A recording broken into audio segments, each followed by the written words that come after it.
You ready? It's time to review Southpaw.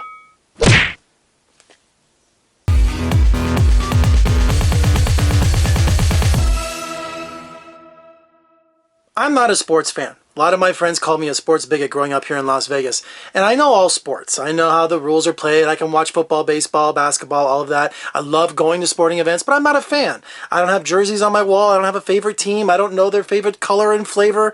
You know, maybe back in my college days, I had to know it because I was around my friends so much. But, yeah, I'm just not a sports fan. But when it comes to boxing, that completely changes everything. Because you can't be a Las Vegas native, especially growing up in the 70s and 80s in Las Vegas, and not be a boxing fan. We are the boxing capital of the world. I knew Joe Louis. I knew his family. I knew all these people. I mean, it's just, boxing is just the greatest. And now UFC, the Ultimate Fighting Challenge, and MMA sports is kind of taken over the glory and the steam from boxing. But you know what? Boxing is still just amazing. So we have a great boxing movie starring Jake Gyllenhaal from director Antonio Fuqua, also starring Rachel McAdams and 50 Cent and Forrest Whitaker. And so essentially this was supposed to be Eminem's sequel to 8 Mile, and he turned it down. He wanted to concentrate on his music career. He's a genius. He did do the music for the film, though, but he did not star in the movie. He passed it along. There was other people like Jeremy Renner and some other actors being considered, but it went to Jake Gyllenhaal. And if you saw those early photos that came out of Jake and his 1% body fat, wow, you knew that this method form of acting is just it's gonna pay off. It's gonna pay off big time, because look at the dedication he did by training 2 hours a day, 7 days a week at Floyd Mayweather's facility in Florida. So, wow.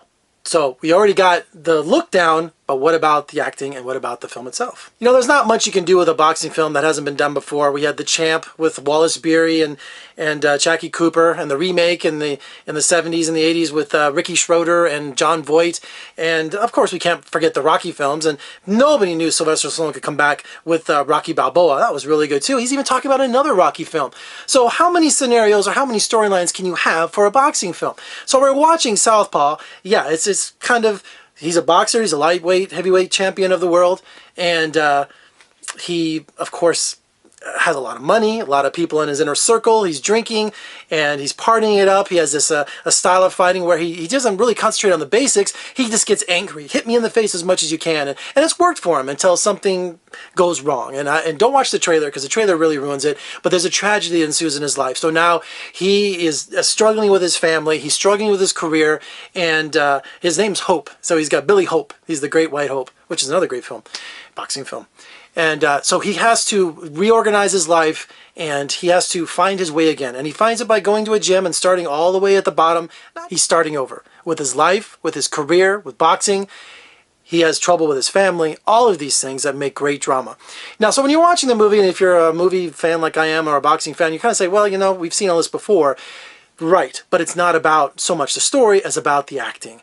I mean, Jake Gyllenhaal knocks it out of the park. Forrest Whitaker, oh, I love this man. He can do no wrong. He delivers this emotional performance that is just, we have 2 Oscar contenders right away, and just, you couldn't tell who you liked better. I mean, you couldn't pick a winner between those 2. Every scene they did had just drama, had just explosive tension. There's light humor in it, but this movie's really hard to watch. It's heavy. It's not a walk in the park. I mean, you're just right there in the dumps with Billy Hope. You're right there with Jake Gyllenhaal you're rooting for him. You're rooting for him. And, you know, it's cliche-ish, but so what? I don't care if it's a cliche. I thought Jake Gyllenhaal was amazing in this performance. So, Southpaw, you know, which is, you know, a left-handed thing, it's amazing performances, and one of the reasons I see it. Yes, 50 Cent is in it. Very funny. And it's, you know, because Billy Hope loses his mansion. He's on this spiraling, downtrodden path. And it's just kind of like he's losing everything he's ever known. And 50 Cent is in the news recently, you know, losing a lot of his property, or just he's filing bankruptcy or something. But you know what? He's got this really suave kind of approach to as being Billy's manager. And something about you don't trust about him. Watch out for him.